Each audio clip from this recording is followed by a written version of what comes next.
I'm here with Craig Tapp, the Head of Instruction at the Peel Golf Academy, and we're at the beautiful Cut Golf Course. Craig, the problem I'm having, do I flop it? Do I lob it? Do I chip and run? What do I do? I'm not sure. We're in a halfway house. What would you suggest? Okay, it's really interesting there. Most people that I teach go straight for their pitching wedge and then try and manufacture something. Right. I think it's really important to identify what sort of shot you need to play here. So here we've got a little bit of ground before we reach the green. It's a little bit uphill. We've then got a little bit of undulation there. Really, you've got two options. You can either throw it up or you can bump and run it. I think it's really important.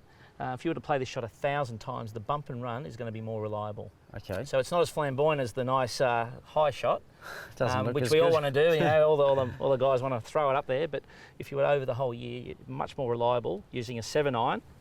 A 7-iron? A 7-iron, not much loft there. We'll be able to control the bounce. Now, what have you got in your hand there? I got my 52. See, you're like the normal bloke. I would never let you chip at that club. I'd rather see if you're going to throw it up, use your sand iron and use the bounce, or if you're going to run it, take a club like a 7-iron with not as much Really? loft.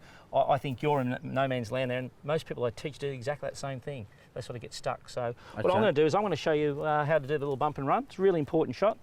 What we want to try and do is, you can see here we've got this little bit of a bank in front of us, and the idea is you never want to try, or you want to try and avoid to land the ball in the bank, because when you land it into a bank, you're never quite sure how it's going to react.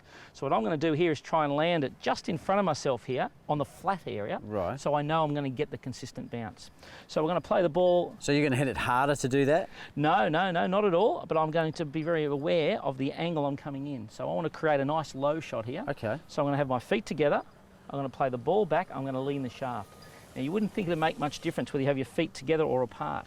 But when you've got your feet apart, it's so easy to move your head and still keep your balance. So most people I see try and help it. If you've got your feet together, all of a sudden if you move just a little bit, you're going to fall over. So it keeps you very centered and very balanced. So I'd love to see with your feet together. I'd love to see with the ball back in the stance, and we're going to get the shaft lean. This is the key. If you've got the shaft lean now, all I can do is just my little arm swing, and I'm going to make sure I hit the ball first and then get to my low point. So that little downward pressure is going to pop the ball in the air, we're going to land it on the flat, and then we're going to get it to release up there. What I also like to do is, if you hit a slice or you hit a hook, what runs further? It's the hook, isn't it? So what I'm going to do here is I'm just going to It's turn... like a topspin, isn't it? Yeah, I'm going to turn my club in a little bit, make my nice little arm swing, and just give it a little bit of topspin, so it's going to work its way up the bank. Okay. So if we put that all together, feet together, ball back, I'm going to turn the club in just a little bit, nice little arm swing. Wow, it came out low, didn't it? There we go, and up towards our hole Nice. there. But it was always going to release because I got that little top spin on it from the little hook shot.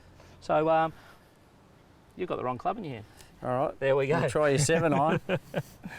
Okay, so feet together. narrow feet, yeah. Yeah. Back of the Ball- stance. Hands forward, Hands get your forward. shaft lean. Okay, so no wrists now, just a little arm swing. Going. Definitely Lovely up chipping. there. Fantastic, and that's a very reliable shot that you can use from 30 metres out, from 5 metres out. It's great to have in your bag, and if you want to be a good player, you need to be able to hit that shot. It's almost a mini putt, wasn't it, or a big putt? No, because see, if you use your wrists, you're adding loft to the club. So the ball's going to travel different distances in the air, you'll never control the distance. So you want to make sure it's coming out the same height and the trajectory of the chip's the same each time. So when you're practicing, you'll be practicing landing it onto a certain spot and then seeing the ball release. So you'll get very consistent with it after a little while. Hope that helps. Thanks, Tappy.